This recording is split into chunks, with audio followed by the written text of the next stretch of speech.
Welcome, welcome, welcome to the Litecoin Summit, everybody. The roaring, energetic applause is optional, so you're fine if you didn't participate in that. This is great. I am Marty Simpson. Nobody knows who I am here because I have nothing to do with Litecoin, but apparently they had a few of these summits and a few conferences for a few years, and then they decided to hire a stand-up comedian to host these things. I don't know what that said about the previous ones or not, but I know in my contract I said, I'm not going to do it unless there's a 9 a.m. cold open, 5-minute comedy spot in a hotel conference room with the booths next door making noise, because that's when you know you've made it in corporate comedy.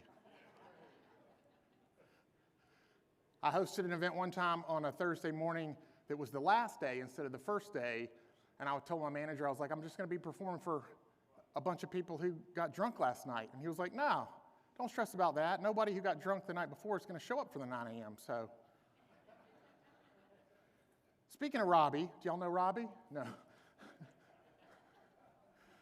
I didn't wear my green suit because I didn't want to step on his toes, style-wise. But I was talking to David back there, and he was like, yeah, Robbie didn't wear his green pants this year. He came with his couch, with David's couch on his pants. You'll see him later. That'll be funny to you later. I like to give some of these that'll make sense in a little bit. 9 a.m. This is the Litecoin Summit. It's only 2 days long. The Bitcoin Foundation thing or whatever is ending this at the same time, but it started 8 days ago. Theirs is 8 days. This one's 2 days, of course, because Litecoin gets it done 4 times faster.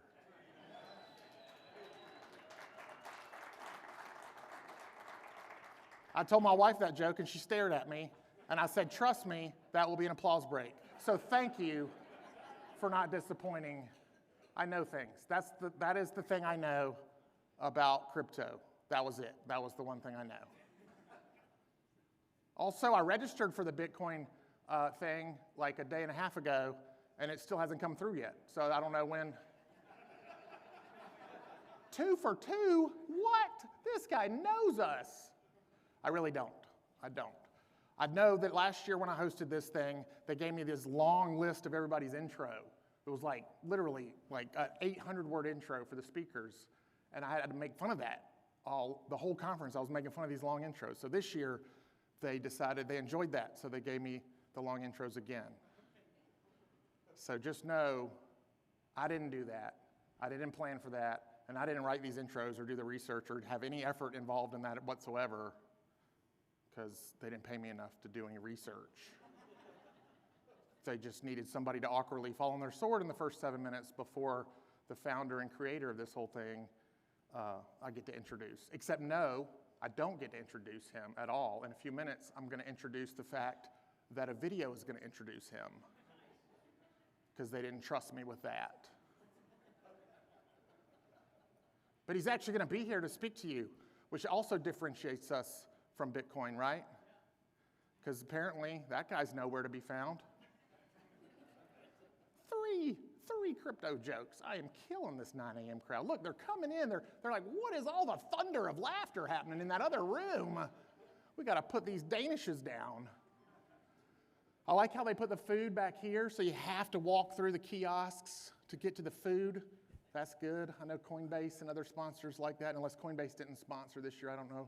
I didn't pay attention. Did they sponsor this year? Screw Coinbase. No, I'm kidding. I don't know. They might have sponsored. All right. I'm going to get an email about that one. Sorry.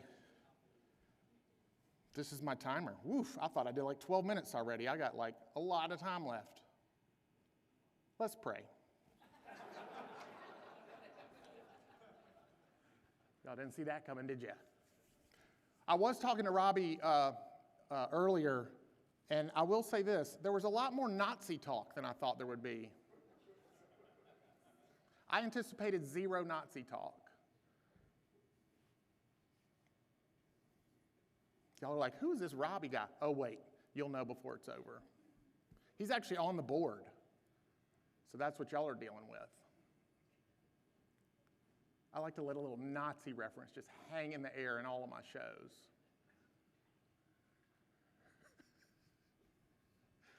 Well, I've been doing stand-up comedy for 17 years, and I've recently just published a book. It's called Foreplay at 50. I mean, it's not really a book. It's more of a pamphlet. It's really more of like a pamphlet. It's like a brochure. It's like 3 bullet points, really.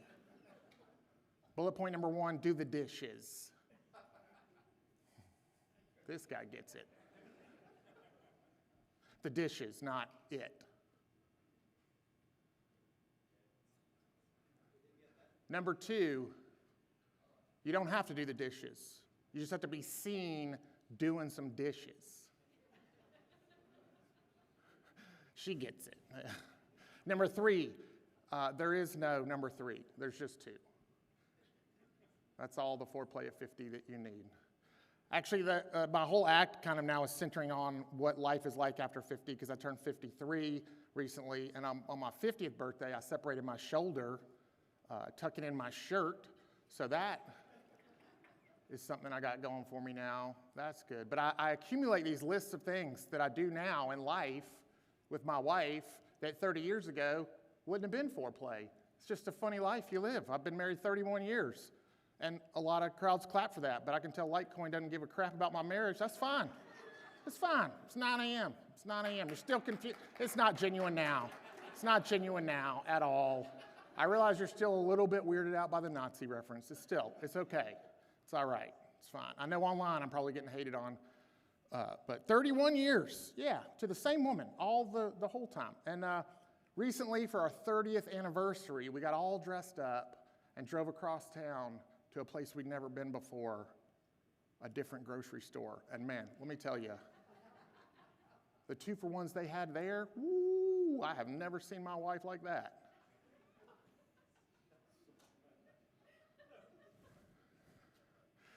This lady gets it. She gets it. Yeah, the deli was on the left side of the store. I was good for a week. I like to put a word label on my sexual intimacy, because in a corporate environment, I'm not going to be vulgar, I'm not going to be profane, I'm not going to be inappropriate, give or take the Nazi stuff. But so if you hear me say this word, I've labeled my sexual intimacy with the word that I think best describes it. So later on during the day when I show back up, I refer to my sexual intimacy with my wife as shenanigans. And I think it's important that it's she-nanigans. Because if you think it's he-nanigans, that probably explains the problems you've been having with your nanigans. All right, so here's what's going to happen. We got a great day planned for you, got a ton of great speakers, a couple of average ones, but I'll make it lively after they go. But the boring speakers are talking about the important stuff. So just remember, if you feel yourself dozing off, you're missing the important stuff. So I'm told. I don't understand any of it. But our founder, our person who did all the important things, is going to have this video that they made about him, which takes me off the hook for having introduced him. Let's watch this video, and we'll get our day started. Thank y'all.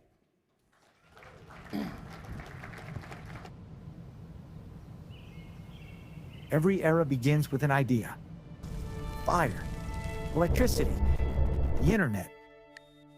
Each one, a new layer of reality. And every time, the world split in two. Those who adapted, and those who didn't. Welcome to the Litecoin Summit 2025. If you're here, it means you see what's coming. Decentralization, ownership, the reshaping of money, and with it, power. You know that crypto isn't a product, it's infrastructure. The next evolution, not just of the internet, but of how humanity connects, trades, and builds. And in this decentralized universe, Bitcoin was the Big Bang. But what's a Big Bang without gravity? Explosions don't build civilizations. Gravity does. That's what Litecoin has been for over a decade. Because decentralization only works when people actually use it. So this summit isn't about noise. It's about alignment. All of us in one place. Because gravity pulls things together. Welcome to the Litecoin Summit 2025. as we begin what truly matters. Please welcome Charlie Lee.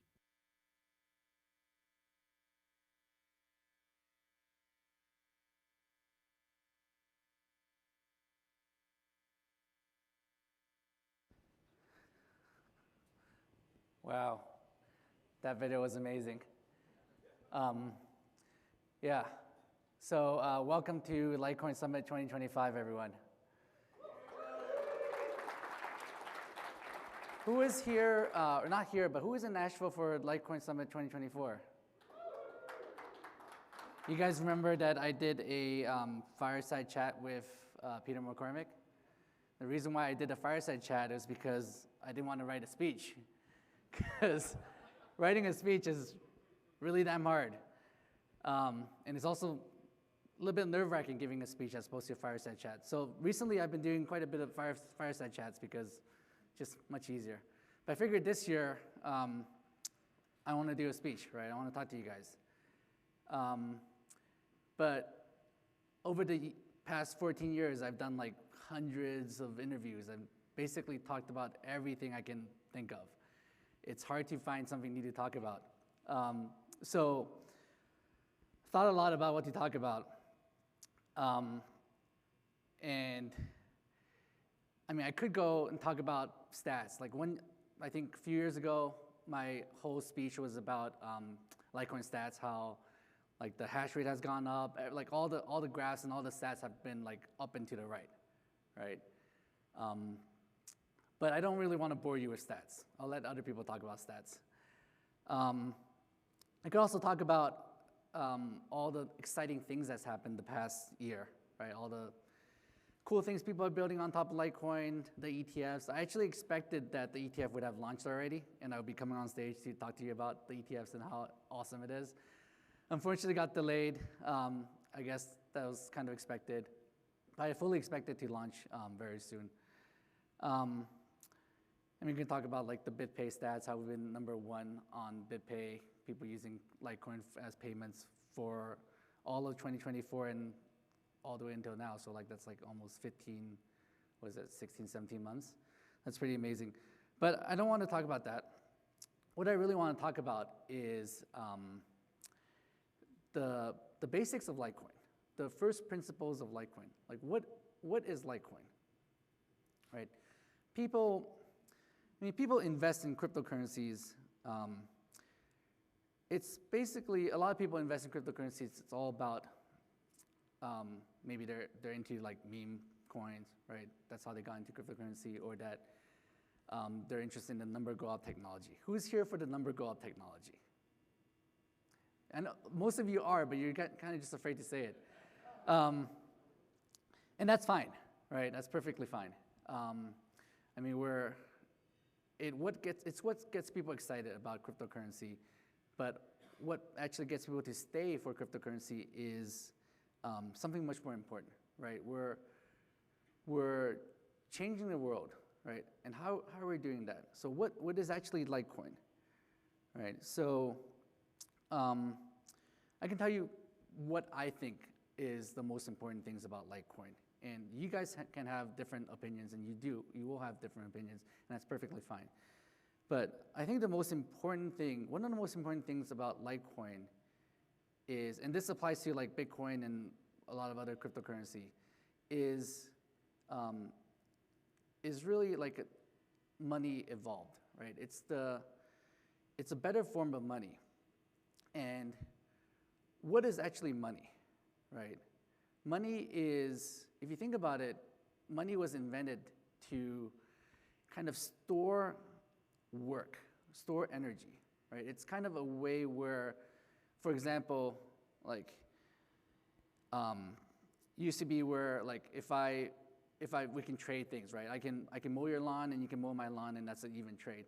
But if my lawn needs mowing and yours doesn't, or whatever, there's no even trade at the time. We use money to kind of store that work. So it's kind of like a proof of work, right? I mow your lawn, you give me $10, and that is storing some proof of work that I can spend later on to ask you to mow my lawn, or for something else, buy something, right? And That's like a service, but goods is kind of extension of that, right? If I sell you an egg, it's a proof of the work I spent to raise the chicken, lay the egg, and then sell the egg, right? So everything boils down to energy and work and storing it. So you can think of money like a battery, right? You're just storing the battery, storing the energy, and then use it later on to buy stuff, to buy goods and services.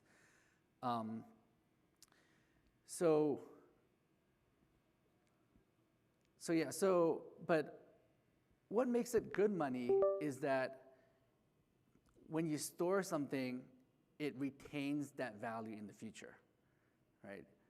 So it sucks if I sell you something for $10, and then later on, if I want to buy the same thing, it costs $15, right? That really sucks, and that's what we're seeing today, right? So what we want is basically retention of purchasing power. And that's what, to me, what Litecoin and Bitcoin and cryptocurrency is all about. It's retaining the purchasing power. Yes, people invest in Litecoin, and if the price goes up, they make money. But I don't like to think about it that way, right? Litecoin is not really an investment. It's a way for me to store value that will retain value over time. And today, with fiat currency, that's not the case. And the reason why that's not the case is because the government prints tons of money, right? So they debase the currency, your purchasing power is reduced over time, and that's just horrible. And that hasn't been the case for forever, but recently, the past 100 years or so, that is the case. And what that forces people to do is, if you just leave your money under your mattress, it becomes worthless over time. So you're forced to invest. I mean, if you think about it, what does it actually mean to invest your money? Why should you make more money by investing, right? You're storing your energy. You should just be able to use it. You shouldn't be able to invest in something and then make more energy. It's kind of a zero-sum game, right? So where is that extra money coming from? It's just from the government printing more money. So what we want to do is change that, right? We want money that actually works, that retains purchasing power, and that's what Litecoin is.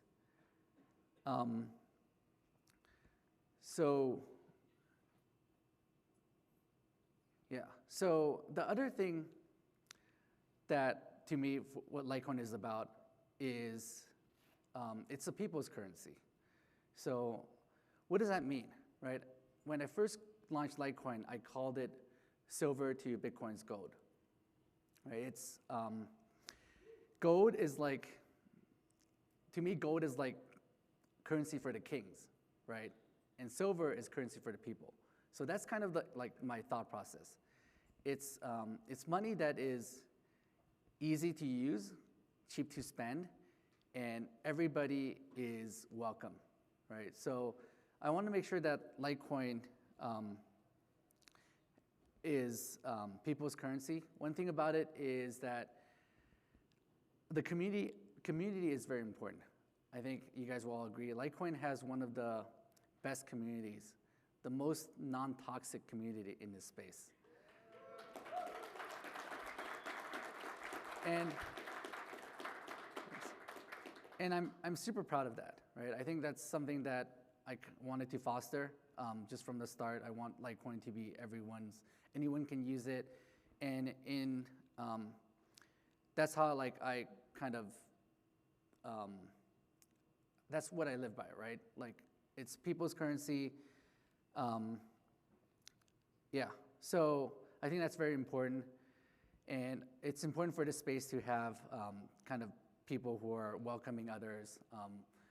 We're not maximalists. We're not Litecoin maximalists. We don't hate on other coins, although there are some coins that really are kind of annoying. Just kidding. And the other thing that I really care about is fairness. So that's something that's kind of imbued in Litecoin since the beginning. Like, when I launched Litecoin, I made sure the launch is super fair. Like before Litecoin, there were some coins that had like pre-mines, people like stealth mining, like hidden mining and stuff like that. So I want to make sure there's none of that. So I launched it. I made it very easy for everyone to test out their mining equipment, which is a CPU at that time. So everyone had a CPU, which makes it the people's currency. And then at launch time, I posted a few bits of code that people can just paste into their app, to their miner, and it will immediately start mining Litecoin. So everyone had a fair chance to start mining Litecoin from day zero, from right at launch. And I was the same, right? I made sure that as a founder, I didn't get any privilege over anyone else. I mined just like anyone else, and I bought coins from the exchange just like anyone else. So fairness is very important. And being the people's currency, I also want to make sure that everyone can attend the summit, right? So I insisted, actually the whole team insisted that the price of Litecoin Summit ticket has to be cheap, right? We can lose money, but we have to make sure everyone can attend, right? And to be honest, like every Litecoin Summit, the foundation puts in a lot of money. Like it's a losing proposition for the foundation to host the Litecoin Summit, but we feel like it's very important to have it. So yeah, so we made it very cheap, $84 a ticket. Everyone pays the same price. Unlike the Bitcoin Summit or Bitcoin conference, it's like $1,000 a ticket, right? Who's been to a Bitcoin conference here? How was it? Busy, yeah, well. Yeah, well, that happens. And we want to do something different. We want to make sure everyone can attend. And also we want to give back. Like every year we have some cool collectibles, cool swags to give out. A couple years ago, it was like a ballet wallet. Last year we gave out a ballet coin. And then this year I have something, like we have something really cool. Like it's something that I'm very proud of. It's a Litecoin Summit card. You guys all got one in your swag bags. Who's actually opened their Litecoin Summit card? So talk a little bit about that. So the card has, there's a base card, right? There's also a chase card. There's a few chase cards. There's one that is ice blue hollow card, which is a blue colored one. It's out of 84. So there's only a total of 84 of those. Yeah, open your cards and see what you get. There's one that is cosmic orange. It's kind of like Bitcoin. There's 21 cosmic orange cards. And then there's one that is infinite black card. There's only one of those cards. And one of you maybe got that one card, and that'll be awesome. But it's somewhere out there. Like I want to make sure it's all very fair, right? So it's the card that says Litecoin Summit tag. And just like you guys, to be fair, I have one also, and it could be anything. Like, it could be the black card, and if it is the black card, everybody would think that I cheated and gave myself the black card. Rigged, yeah. But that's something I make sure it's fair, right? I told Tag, like, randomize everything. Don't let me know where the black card is, where any of the cards is. Just give me all the cards, and that's what we got. So I have no idea what it is. So I'm going to open it and see what it is. What do you guys think it is? What? Black card.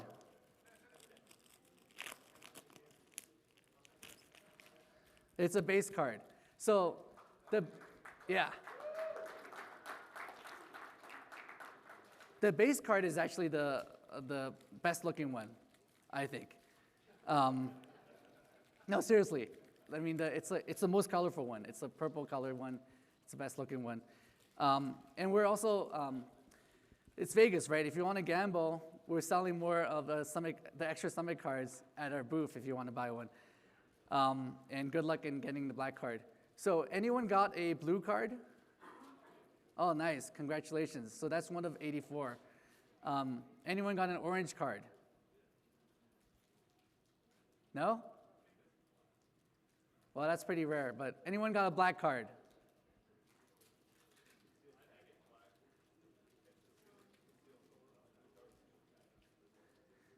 No one. Okay. Anyways, so what's important for people's currency is fairness, right? I like value that. It's first principle. Everything has to be fair. Like there's no pre-mine, there's none of that. Otherwise, it won't be the people's currency if I pre-mine like 1 million Litecoins. And the other thing about that is I think decentralization is very important. And why is that, right? What's special about decentralization? It's that it's important that people have control over this money. It's not controlled by government, it's not controlled by a company, it's not controlled by me, right? If tomorrow I decided I want to print an extra 1 million Litecoin for myself, I expect each and every one of you to say, like, F off, Charlie. Like, we're not going to follow you. And if you don't, and that happens, then this is not really the decentralized currency we're all here for, right? So, yeah, and this is something that Ethereum failed. Ethereum failed this test in 2016 when they did a hard fork to, I don't know if you guys know the story. This is like ages ago, right? 2016. Who's here in 2016? A few people. So you remember the DAO fork, right? Someone stole, was like $100 million of Ethereum from a decentralized autonomous organization. And then the foundation decided, Vitalik was part of the foundation, he decided to do a hard fork, take the money back from the theft and give it back to the people who got the money stolen from. And I mean, I think that is kind of, it sounds like the right thing to do, but it really sets a bad precedent, right? Where a small group of people can take money from someone and give it to someone else, right? They became the arbiter and the kind of the final say of who deserves what money, which is not what decentralized currency is all about. So, yeah, so to me, Litecoin is about money, right? Better form of money, retention of purchasing power, which is very important, about fairness, and about the people's currency. So what I want you guys to do is think about what Litecoin is to you, right? It's different to different people. Like, maybe to you it's about investment, which is fine, but it might be different for other people. So it's worth talking about. Like, what is it really? Like, what are you here for? What is it all about? So I want to end this talk with an interesting story. Back in 2012, I invested in Bitcoin Magazine. You guys know what Bitcoin Magazine is? Yeah, so 2012, it started in, I think, early 2012, Bitcoin Magazine. They released a Bitcoin Magazine every month. I thought it was good for Bitcoin at that time to kind of support this magazine that helps promote Bitcoin. And I think what's good for Bitcoin is good for, like promoting Bitcoin is good for cryptocurrency space, right? So I invested in that magazine. At that time, the magazine had, it was the manager, Mihai Alisi, and also the head writer. Who knows who the head writer of the magazine is? Anyone? Vitalik, yes.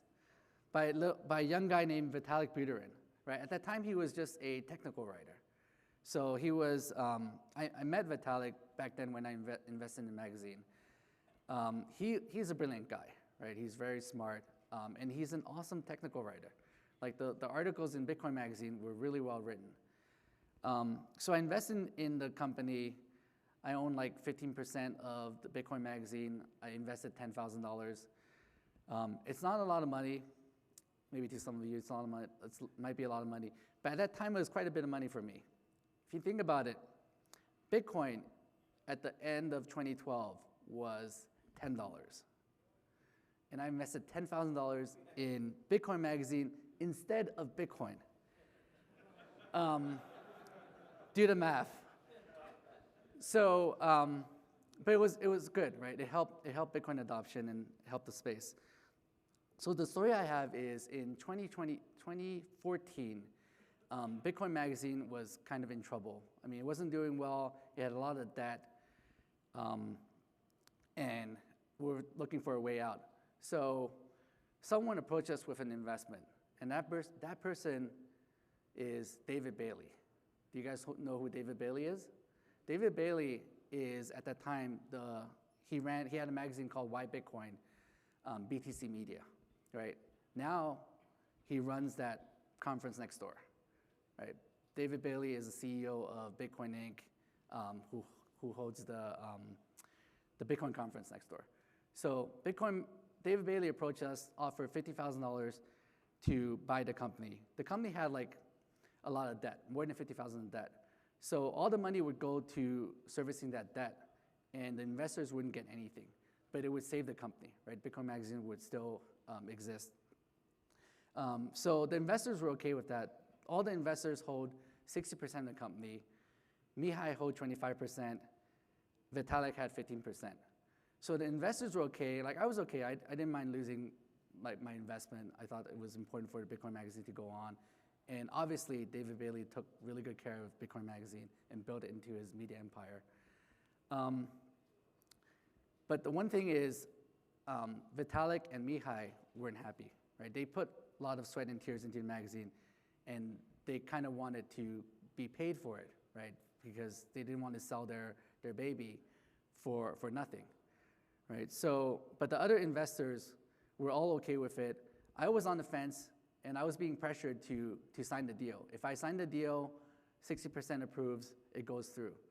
But I talked to Mihai and Vitalik, and I heard their side of the story, and I thought it just wasn't fair, right? It wasn't fair for them to get nothing. So I actually blocked the deal from happening, and to get everyone back on the negotiating table to negotiate something to make it more fair, right? So in the end, Mihai and Vitalik got $10,000 from the deal. The rest of it went to servicing the debt, and the deal happened. So the reason I'm telling you this story is because I think that this is what I live by, right? Fairness, right? Everything it has to be fair. People should be fairly compensated. Like, we shouldn't screw over someone just because we can. It was very easy for me to just say, sure, like, whatever, sign the deal, everyone else did.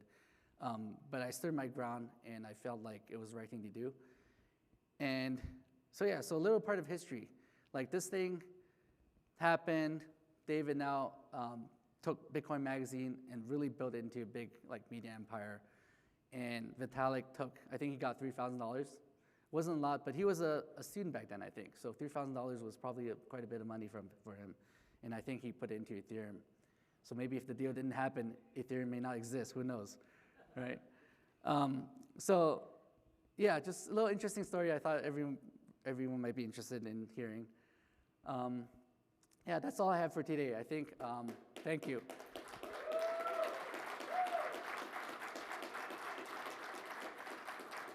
I'm very excited about the Litecoin Summit. Like, a lot of people put in a lot of work.